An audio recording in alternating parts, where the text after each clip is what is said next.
Planned Brotherhood is not associated with Planned Parenthood and does not receive any federal dollars. Planned Parenthood is a trademark of Planned Parenthood Federation of America, Incorporated, and should have been used way, way, way more often by nearly every member of the Allers clan.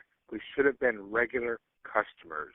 It must have been, it must have been, it must have been a happy time, time. It must have been, it must have been, it must have been a happy time, time. The sun would shine, the candy bars, Kool-Aid flowing like wine, the comic books, the TV shows, the bubble gum, the kitty cat. All right, everybody, welcome to Noise Beam Presents Planned Brotherhood. Let's not start this. Nick and PJ Hour. Hope it's an hour. Don't want to get dropped. Oh, the fart noise. I almost forgot about that. That's my our new God. theme song. Sophie talks about farting and poop so much that I'm really worried for her to start preschool in the fall. I think it's the thing 3-year-olds do. I know, but we encourage it. So give me an example. I know she substitutes certain words for poopy. Yeah. Well, a good example is today when you were at work and we were driving. I brought my wonderful little girl to Seattle with me on a trip with Without the mom. without Alvina, which is weird and fun, and I definitely love doing that. Can I say I'm enjoying it more? Yeah, sure. I'm just kidding. I As love much Alvina. as you would if it was just me alone, though. Well, You're not going to dance for me the way Sophie does. we would probably still be at the bar talking about waking up at 6 a.m. to record to get one done. So that's a good thing. Yeah, she kept us away from the nightlife. Yeah. No, it's a lot of fun, and we're driving in. We're driving back into Ballard. I had to pick up some milk for her, some leche, and she starts telling me the story, this completely made up story about how last night she was taking a bath and she was really cold, so she took a big poop and peed a lot in the bathtub and was like, now it's so warm. And she's like, so I pooped and I went pee-pee in there and I was like, the water's so warm now. And I'm sitting there laughing and going, you did? You went pee-pee in there? And she's like, yeah. And I was like, ew, do you eat poo-poo? And she's like, yeah, I eat poo-poo. Just all this stuff. It's just, She's going to have a lot of notes pinned to her shirt on my God. that bus ride home. It's going to be bad. But yeah, if you're like, Sophie, it's time to go. It's time to poop.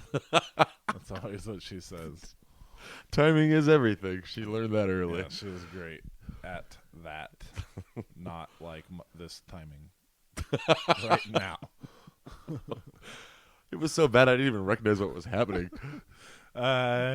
Okay, so everyone knows our sister, right? Biblically. I laughed at that knowing what that meant. In the biblical sense? Sure. Yeah, terrible. Our sister is in foster care. And Just turned 18. living a better, if not more religious life, which I have some issue with, but not enough issue to even think about it. Really. And if she needs God, she needs God. Who cares? Well, I do. But living in this house, it was said to her pretty much right from the beginning that she can't listen to this podcast. Yeah, well, we've talked about that before. Basically, she was listening pretty openly, which is pretty dumb. Yeah. And the first fag that rolled out of our mouths that the caregiver heard, that was it for Planned Brotherhood. And good for them. Like, God house or no, Melissa doesn't need to hear this. Right. She's not our demographic. Although, didn't she say she's secretly listening again? She is. I'm sure Noise Beam is happy about that. Don't turn away listeners, even your sister. Dude, you gotta get this beef. You're so upset. It's just because I was. Don't you understand? This is an exciting opportunity. I'm jealous that I wasn't there for the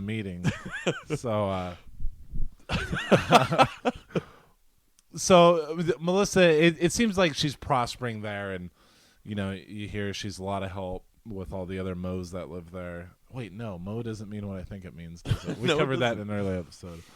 But with all the other extras from the movie The Ringer that live there, and so I think that she gets like more privileges and stuff like that now. Anyway, she's on Facebook now. That's the point. She's on Facebook now, and she just friend requests anybody who she's slightly related to. People who we know really well because we grew up around that time. But Melissa grew up a decade after us, and in a completely different atmosphere. So she doesn't know these people the way we know. Like our cousin Tim. Mm-hmm. She never slept over at Tim's house or anything like that. She doesn't know exactly what Tim's like. Plus, Melissa doesn't think like us. Plus, nobody knows exactly what Tim's like. Yeah. But Melissa doesn't think like us at all. She's not very self-aware. She doesn't really realize. I said her age, and now it's going to sound like extra shitting upon. But for those that don't know, she is also developmentally disabled. Yeah. She's got the mind of a not 18-year-old. Right. But so like it's weird to me that she friend requests all these cousins. That's so weird, I guess. That's the wrong word. But like she just always hits them up on Facebook. Like I remember the first 2 days she was on Facebook, I was just like, oh my God, what is she doing? She's bombarding everybody. I had a talk with her about it. You're not the only one. Our cousin, I guess I won't say her name, but our cousin who's been on the show before, Ashley, she was what's the point? She like day 2 of Melissa, you're right, on Facebook, she's like, dude, your sister in Facebook. Like, I wish I still had the text, but she's like, it's crazy because Melissa will send what should be private messages, although not even that, like openly on people's walls, just clogging up their walls with, hi. Yeah, I saw a fire truck like today. And then, like, especially in the beginning, if she didn't get she didn't understand that not everybody's sitting at their computer. So, like, she'd write, like, hi, and then if she didn't get a response in 5 minutes, it was like, hello, are you mad at me? And just weird stuff like that. And just always, like, do you know that I live in foster care now? They took me away from my mom and stuff. Like, just weird stuff like that. And then you're not... well, I'm sure you see the communication she has with mom online. No, because I'm not mom's friend online. Oh, yeah, I am now. That's something else to be discussed. But, like, Melissa will talk about what she did with her foster mom to her biological mom on Facebook. Yeah. I'm like, dude, this is so creepy. Nobody needs to see this. And granted, like, everybody that she is friends with are at least loosely related to us and understand the situation. Don't you think? Like, yeah, but maybe who's not sketched out by Melissa's behavior on Facebook? I mean, people know what she's like and stuff like that, but not as much as we do, maybe. Mm-hmm. Like, or our listeners, for that matter. Like, I remember it was, Melissa had posted like 7 things on Ashley's wall within like a 20-minute period, and Ashley put on there like, glad to hear you're doing good. No more messages tonight, okay? And nobody wants to see it. And so that's when I had the talk with Melissa, and I was like, it's rude to like put just thing after thing after thing on somebody's Facebook page. Like, just be patient. Did you have this conversation with her over Facebook? Yeah. And but anyway, she hasn't really taken that too well, and I know that we have some examples here, but I think this is a pretty good example of like just her abrasiveness, her in-your-faceness. But without, never is it intentional. No, like she just doesn't have a filter. Yeah, not very self-aware. Nor a good speller. So she goes away, and you know how Facebook has your recent activity, and it has everything that you did in the order that you did it. Mm-hmm. I've seen that. So these are so there's a list of Melissa's recent activity where she's commenting on our cousin Cecily's photo albums and goes through and comments on every single one. So here's the recent activity on Melissa's page. This is just one little sample because it goes all in a row, but it's a lot. She does it a lot. Where she commented cute on Cecily's photo. Mm-hmm. So basically just assume this means Melissa commented this on Cecily's photo. Cecily being our cousin. Got it. Cute on Cecily's photo. Harmless. Ah on Cecily's photo. Nice on Cecily's photo. That is a nice picture on Cecily's photo. Okay on Cecily's photo. Okay. Cool on Cecily's photo. This is all in a row. Okay on Cecily's photo. Cute on Cecily's photo. Nice. Cute. Pretty. Nice. Nice. Funny. Nice. Weird. Spelled wrong. Nice. Aw, cute. Nice. Aw. Funny. Okay. Funny. Funny. I love basketball. And funny. You waited until I started drinking beer to read that one. You And timed that funny. perfectly. So, like, so she's going through. Best episode we've ever done. She feels the need, and right below it is like made. It says, I'll just read you what it says here. Just one thing. It says recent activity. Okay, on Tiffany's photo. Tiffany being our cousin. 29 similar stories. Which means Oh my that, God. I mean, it's just out of control. So she goes through and, just thinks she has to just write the most asinine thing on like every single thing she sees on Facebook. And, Our cousin, then they log in and see like 58 notifications. No, I know. And some of them, like our cousin Tim, will humor her. Yeah. Like, I had regionals today. Why does this need to go on anybody's page, let alone Tim, who you haven't seen since who knows when? But then he follows right back up with, nice job. Yeah. And you know what? Good for him. You know what would Jesus do? But our cousin Lacey, I think she was a volunteer firefighter for a time. Somehow this gets in Melissa's head. And so every time Melissa sees a fire truck, which has been at least 3 times since she was on Facebook, she tells Lacey on her wall, I saw a fire truck today. As if Lacey's on that fire truck. It was so funny. You were reading to me the exchange today, and it was like, I saw a fire truck today when I was at school, and Lacey writes back, Should I pull it up? I forget it. Was there a fire near your school? Melissa writes back, no. Lacey writes back, oh, well, that's good. And then as you're telling me that, the new one pops up of Melissa going, yep. You're telling me you feel a little guilty about being here and not seeing her Yeah. this week? I guess we don't have to go into that. That's pretty dark. I thought you were doing one of these come on out bits or something like that. Thank God you weren't. 'Cause it's not funny. Yeah, I'm But, over that bit for a while. No, not a little guilty. I think that I need to get on the signing the paperwork to where like I can see her without her foster, whatever she is, having to be there. Mm-hmm. Because Done it twice. you've Both done times were that. terrible. Yeah. And so I would rather it be like just me and Melissa. I was just thinking like way too late. Like, oh, this would have been a good time when it was just me and Sophie, and Right. she didn't have to deal with my bitch wife. And Sophie and I went to GameWorks and stuff today. Melissa would have ate that up. I gave her $10 and take off the leash and let her run around and tell her not to bark at people. You can't stop the foaming at the mouth. That shit's coming out no matter what. I don't know any dogs that uncomfortably hug as much as Melissa does. She's very touchy-feely for coming from our family, our immediate family anyway. Sits in between her 2 brothers who are already uncomfortably close on a love seat. Thanksgiving dinner in our lap. I know. This one time Nick and I were on a love seat. Melissa came and sat right in between them. That's what we're referencing. Oh, man. And she's like a quarterback, too. Yeah. Big girl. So Melissa all of a sudden is on this. She's been on what, like a month now? Yeah. See, Like that. I'm strangely addicted to it. Like if I can't find anything else to read at work when I'm bored, let's see what Melissa's up to. Yeah. But so she joined a month ago. I see, Melissa's on Facebook. She's friend requesting me. Okay, let's do this. And within, no joke, 20 minutes of my accepting her friend request, I had a friend request from Mom, who I've not talked to in well over a year. I don't even know what it's been. For personal reasons that we've said openly. But we don't need to get into it again. But like I hadn't talked to her in a long time.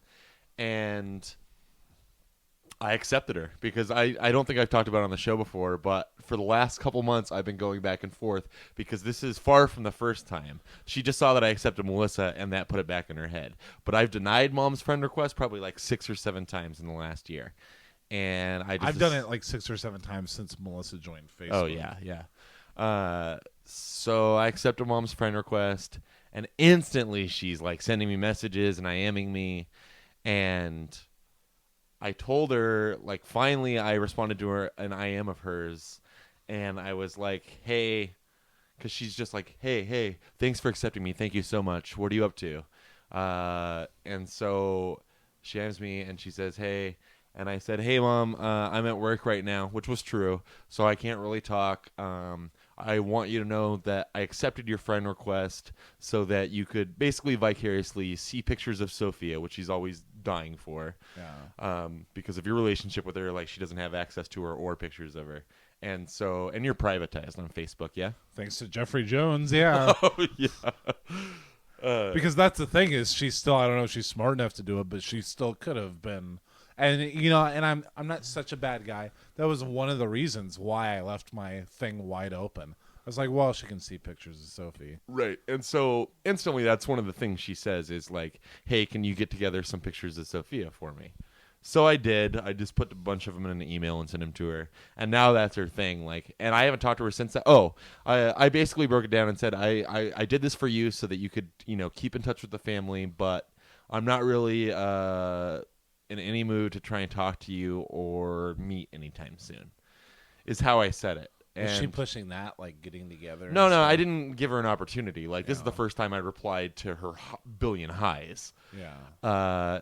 And so she's like, I understand. Thanks so much for sending me those pictures.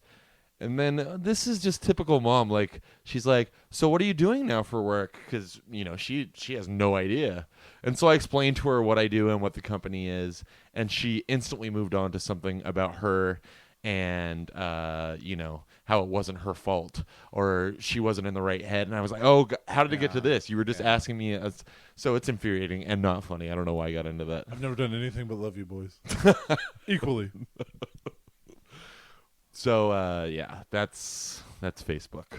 Yeah, and also I just want to say really quickly that our Aunt Denise, who we've talked about before, who's just a fucking meddler and a troublemaker, was cyberbullying Melissa on Facebook just for no reason. Like, who else? Oh, there's a left is reason. there She to lied pick her on? way into foster care. Yeah, she lied her way into foster care, according to Melissa's psychotic mother, who Denise had a blow-up fight with just like a month earlier. Now they're buddies again? Yeah, it's just like... And you're right, cyberbullying a mentally disabled girl on Facebook. Yeah, because like she's seriously just looking for like the easy targets.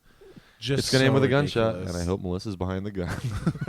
Get that anger out. Maybe that'll set her straight.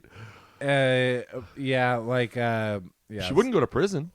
Who, Melissa? She's not all there. She'd probably go to a hospital that took care of her pretty well. Mm-hmm. Yeah. Let's set this stage. For the criminally insane or something. Just went to a really dark place. If you did, I don't feel comfortable. She'll run into Scarecrow and that guy from Unbreakable. I just remember those two movies, like, literally saying, went to a hospital for the criminally insane. I'll bet we could think of a third. They call me Mr. Glass. That specifically said criminally insane? Yeah. Like, we're talking about ends with them in a straitjacket saying that they're going to get you. They're going to get you. Well, I'm talking like they said the words.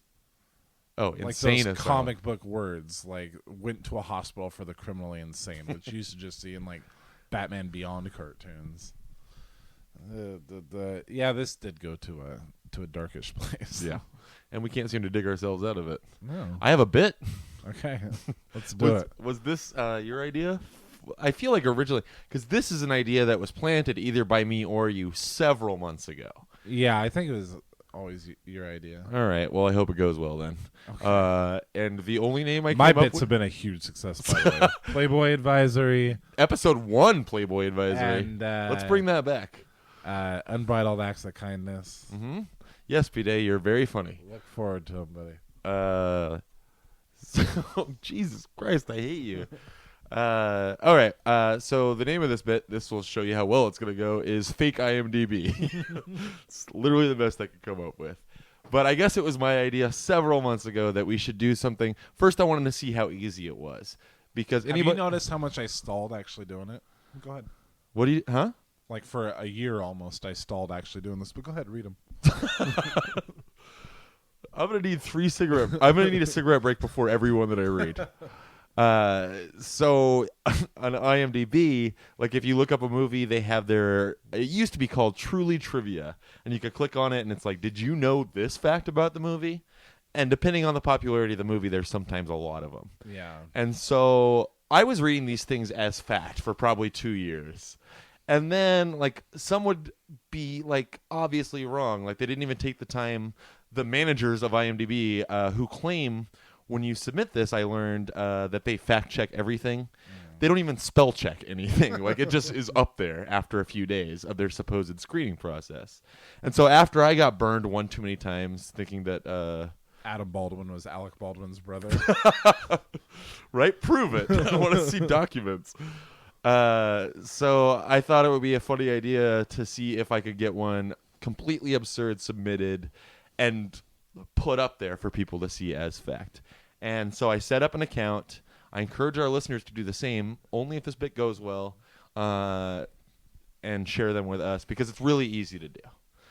And the first one, you helped me out with this one, if you'll remember. I came up with the idea, and I'll read it, and then I'll tell you the change that made it work. This is for Die Hard. Mm-hmm. The character of Hans Gruber... I'm so not confident. The character of Hans Gruber is rumored to be based on author Roderick Thorpe's father, a known tyrant amongst friends and family. So instantly, that's personal. If Roderick Thorpe is still alive, I didn't do the research. Yeah. Oh, boy, PJ. But originally, it was whoever the director was, John McTiernan's father. But then you're like, no, it's based on a book. Yeah. And I was like, Apparently they might catch that. No, they won't catch it. So that was number one. And that one was posted, I'm going to say over a year ago. Nobody's come in and done any cleanup. It's still there. Probably, how many people you think have read that and was like, whoa? Well, they're all wondering who the hell the author is or whatever. Yeah. But there's a link. They provide a link to his Wikipedia. They added that? Let me see where this link is. Yeah, I didn't put a link to anything. I don't even know how to do that. Oh, that's interesting. Anyway, go on. The funnier thing now would be like... they take you to Roderick Thorpe's IMDb page, which he apparently has. And he died in 1999, so he will not be offended. Like, if you had left it as John McTiernan, which would be, like, so, egregious. It's probably not the right word. Not at all. Like, so obviously fake. I asked you to write some. Did you write some? No. All right, then laugh. I could probably write 20 right now. All right. I'm a master of bits. All right. Knocked up. We're going to go knocked up, okay? And these are ones I have not submitted, but by the time this posts, they will be, and hopefully available on there. Seth Rogen was asked to gain 30 pounds for the role of Ben Stone. He gained 80. It's not bad, right? That's good. Swingers? Okay. You're So Money was ranked number 4 on Empire Magazine's Movie Quotes That Should Die Where They Stand list. That one's very believable. Almost. I put Empire Magazine through the mud. There'll be a link to them, too, I'm sure. How many more do I have? I'm only confident with 2 more. Here we go. American Pie. The titular pie in the film's iconic scene mistakenly received residual checks for nearly 4 years. This one, I don't know why it's my favorite, probably because it's the longest. Glengarry Glen Ross. Cast and crew were given steak knives at the movie's wrap party, as well as a ride in Alec Baldwin's Cadillac Eldorado. That's a good one. That's all I got, so listeners, send them in. Yeah, those are really good. That's a good idea. See, originally I thought it was going to be more like a game, like try to guess which one's fake. I'm not into that. Well, that's my Playboy Advisor game. And it worked great. Don't feel insecure that went well. I'm happy that you laughed. Yeah, all right. I'll write some. I'm inspired. What if I'm like Pulp Fiction? Quentin Tarantino's a faggot. Made me laugh. That made me laugh. And it would probably get posted. Boy, we got nothing now. Oh, you know what I did want to talk about with no segue is I prefer Segway. okay. Was that it? The movie Tin Cup. Where is this going? I have the golf story. A golf story. Go on. Okay, so I've got a couple of friends who are way better at golf than me, and we go to this little golf course in Yakima. It's right across the street from the high school Lori teaches at. And we go there like a week or two ago, and we always go very early in the morning because me and this other guy who goes with us, we both have school. So we go like when the place first opens up, like 8 in the morning. But sometimes we have to wait a little bit to actually golf. And the reason for this is because it still gets really cold at night in Yakima. So there's frost on the putting greens. Uh-huh. And if you walk around or putt when there's frost on it, it'll damage the grass very badly. So we go there this one morning, and me, Bryce, and Matt were standing around outside the car, and we know that they're not open yet because like we can see the frost there. So we're just waiting a few minutes before we go inside the clubhouse. And the guy who works there comes out, and he's like, "Hey guys, yeah, it's gonna be a little while." And Bryce and Matt are both kind of being a dick to the guy, just like, "Yeah, every morning with this, and we give you our phone number and you never call us and tell us when it's ready and blah, blah, blah." And the guy's like being perfectly nice with them and stuff like that. And he's like, "Well, the grass, blah, blah, blah. We care about our grass." And then they're like, "Yeah." And then so I know Bryce and Matt I probably shouldn't say, but okay. So we're sitting there and we're talking to the guy, and Bryce and Matt are talking about soccer or something like that. So I asked, I asked the guy, I go, "Hey, would it be okay if I practice putting right there? Because there's this like little putting green just made for practice. There's like 10 holes on it and stuff like that, and it's like in the sunlight and there's no frost on it." So I go and I point and I'm like, "Hey, would it be cool if I just practice putting right there?" And the guy goes, I'm gonna try to remember this word for word.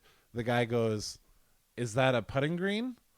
And so I think that he must think that I'm pointing at the parking lot or something like that, because he's like, "Is that a putting green?" Like, no, that's not even a putting green. So I go, "No, yeah, right there." And I point at the practice green again, and he goes, "Is that a putting green?" What a dick. Now, I was being nice to the guy the whole time. Bryce and Matt were being dicks to him, not me. Uh-huh. And he was just kissing their ass.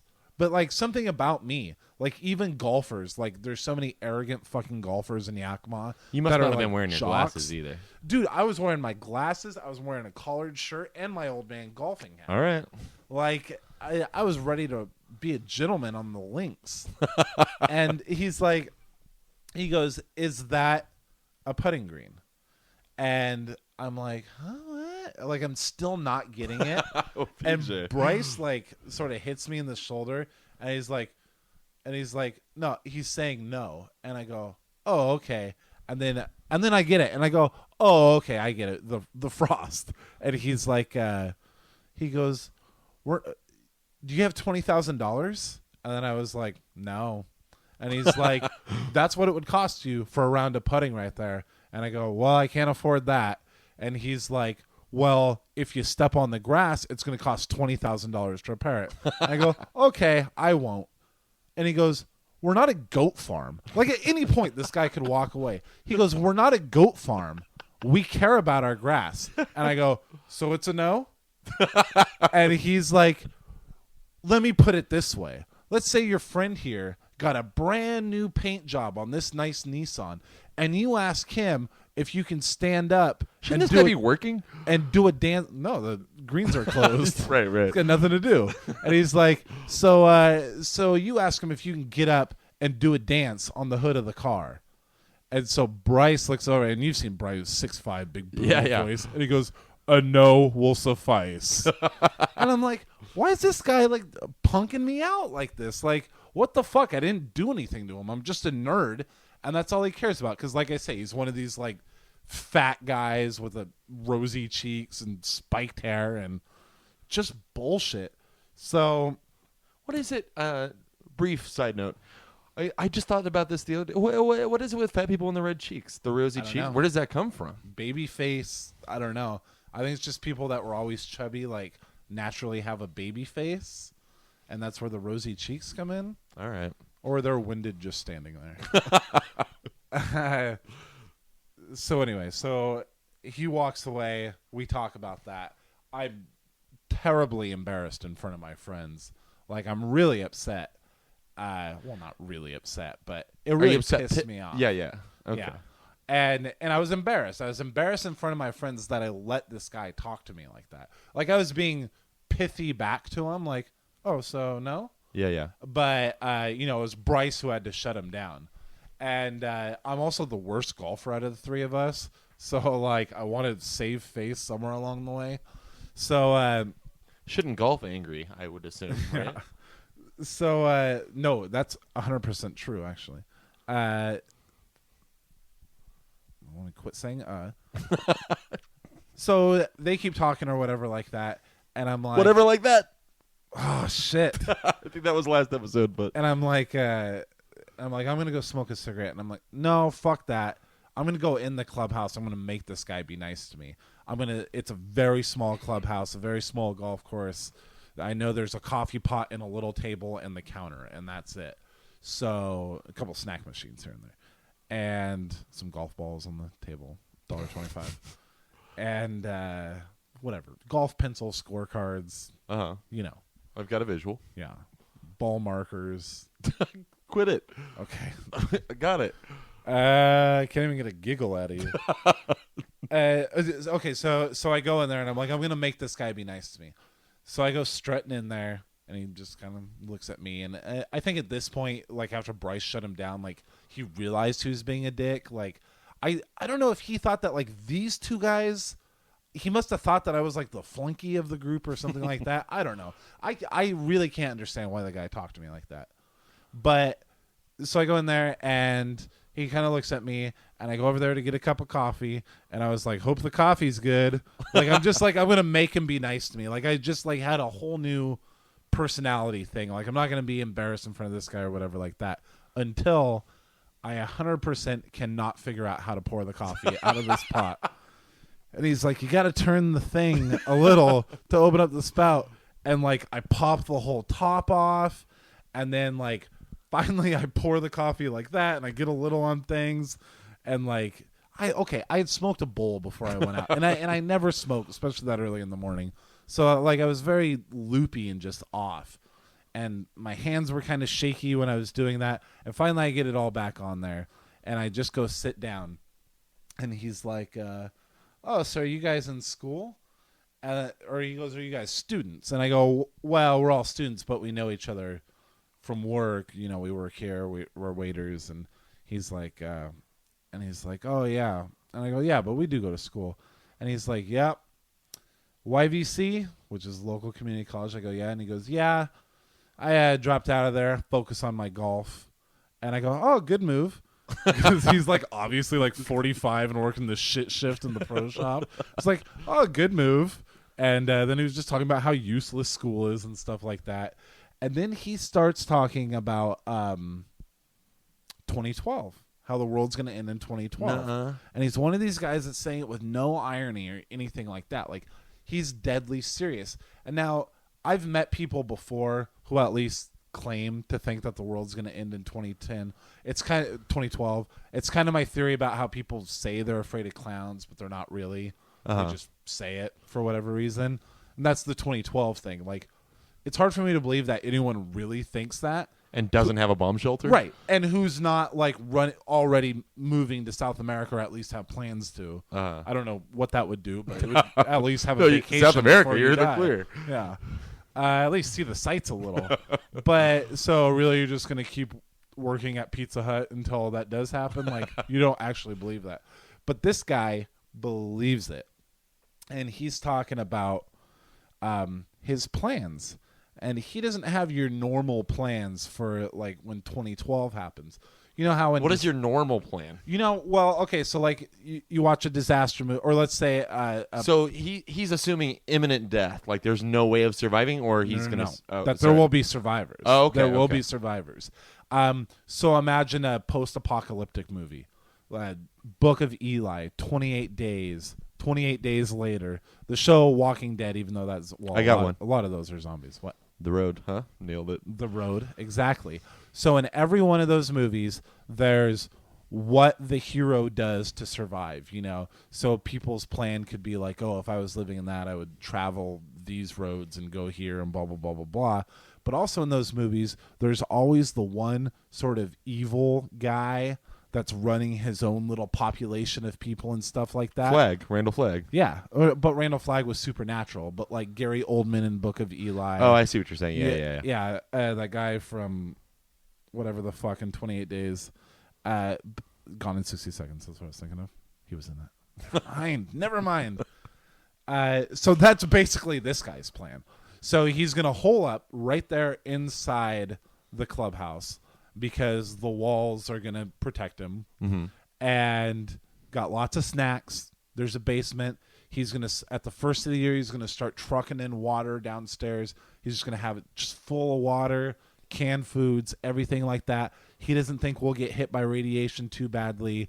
There will be survivors, and he's in the prime surviving spot.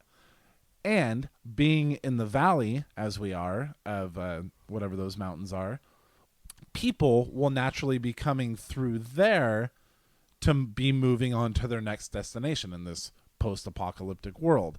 So he's going to go ahead and go across the street and open up the high school as a hotel, and he's going to let people stay there as long as they follow his rules. And he pulled out a physical list of rules? He is going on and on about these plans.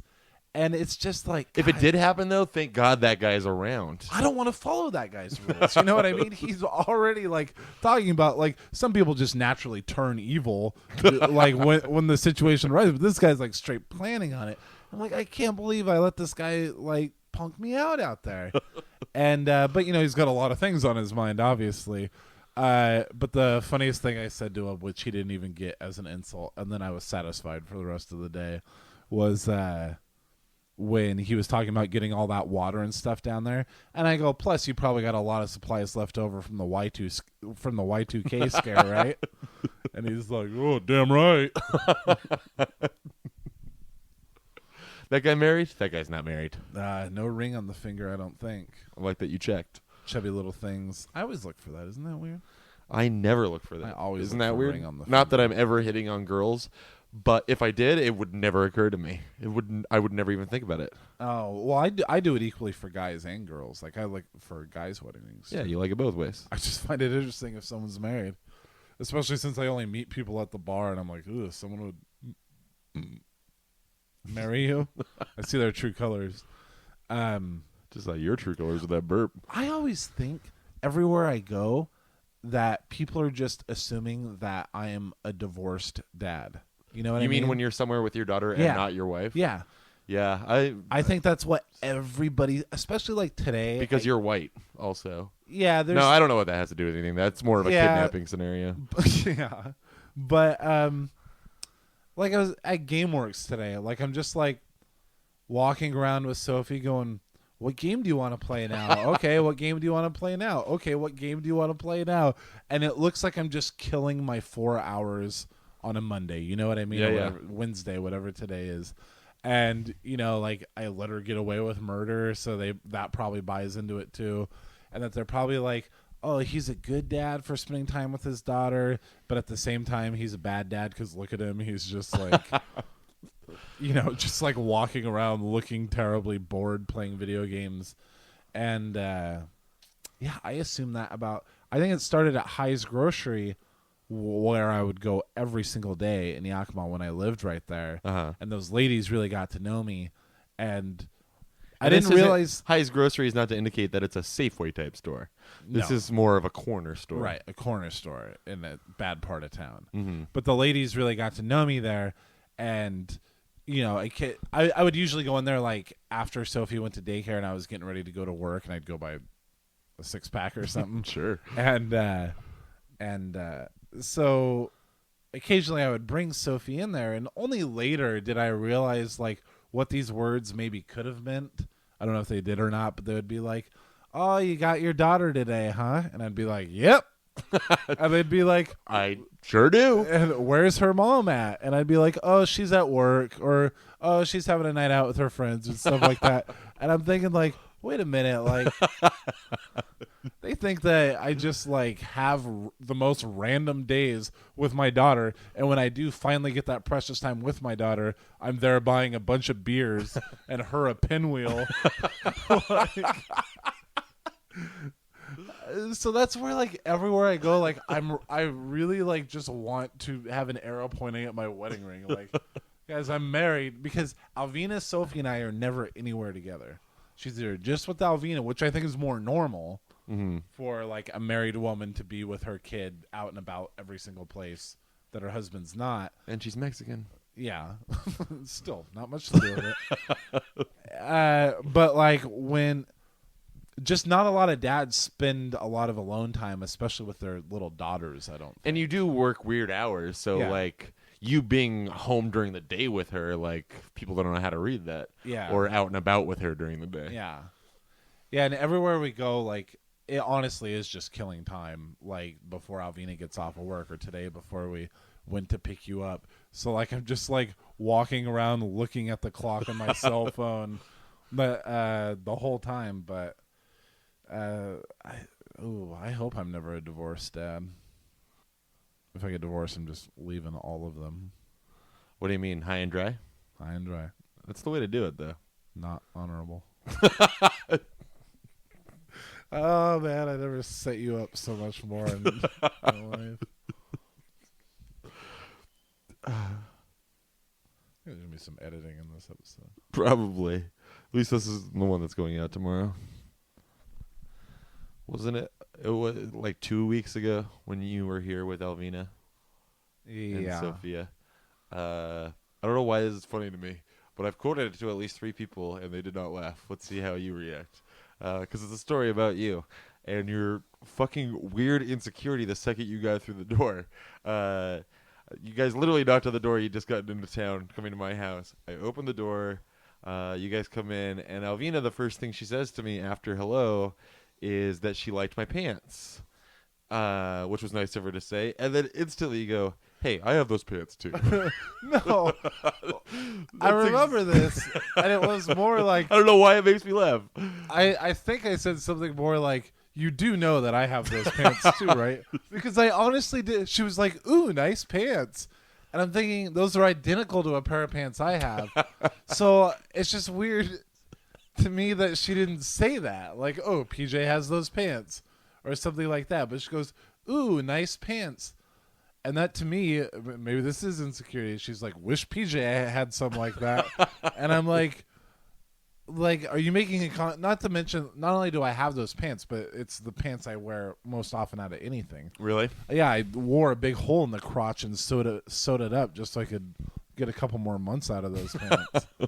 But yeah, it's just weird to me. It was like she didn't even acknowledge that we both own, because she was there the day we both bought that pair. Or Yeah, no. yeah. Did we both buy them on the same day? I was going on a business trip for the first time Yeah. in my life to Vegas for some convention. It was real lame, but I had to have some nicer clothes. Yeah. And I picked out these pants, and you're like, "I like these." Yeah, so we bought them on the same day. Yeah. I never wear mine, though. Really? Oh, man. Jeans guy through and through. Ooh, not me. I know. Are you completely anti? Yeah, I have one pair of jeans that I try not to wear. Those are just your jerk-off jeans? Exactly. They don't even fit me right. I don't even know how to buy jeans anymore, really. I clearly don't either. Here's the thing about jeans. Because when you go into, unless you go into a specialty jeans store, like you have so many sizes to work with. I know what my waist size is, but the length is always a shot in the dark because like most places you'll go, like a pair of jeans, 30 is the shortest length you can get. And then so I'll pick those up, wear them in the dressing room, think they look okay. How short are you? I don't know. That's you the need thing. the shortest inseam. 30 is too long. Like all of my pants are shredded in the back because they fall over the back of my shoe, and even 30, like that's the best I could do with what I was offered. Well, I don't know where you get that. I'm pretty sure I've seen smaller inseams than that. I don't know. But what does that say? I'm of average height. I don't think of my legs as especially small. I really don't know what it is because honestly, I used to wear 34 length and never had a problem at all. And now, like you say, my feet, the backs of a lot of them, like these ones are good. Cords are good, but jeans especially are terrible. But now like a lot of like the 32 lengths that I have, the same problem. The backs are all worn out because they get under my shoes. Either we're shrinking or Old Navy is fucking with us. But because like I still have pants that still have like the 34 inseam that I wear, and they fit great, and they're shorter in the legs than some of my 32s. They're terrible. I wear too many cords, and they're all some shade of tan, or like yellow or brown. Not yellow, but like a really dark mustard yellow, and everything clashes with them. You can't put on a coat. You know what I thought mean? that was the point. I thought that's what you were doing when you left the house every day. I thought Trying you were aware to of clash? it. Yeah. No, I know. don't try to clash. What Yeah, are you you talking about? do. I don't even know what clashing means. I don't try to clash, but like, it's like most you do. most of my khakis are this color, which is like tan, light tan. But when it's raining outside, the only coat that I have that's going to protect me against the rain is like a slightly darker version than this. The one you were wearing today, right? Yeah, and I look like an idiot. Like, it's just terrible. Then why are you drawn to those? Why not get a darker corduroy? Well, I do have some, but on the days that I wear these, and it also happens to be raining that day, I'm totally effed. In pants talk? No better place. Fight. It must have been, it must have been, it must have been a happy time. It must have been, it must have been, it must have been a happy time.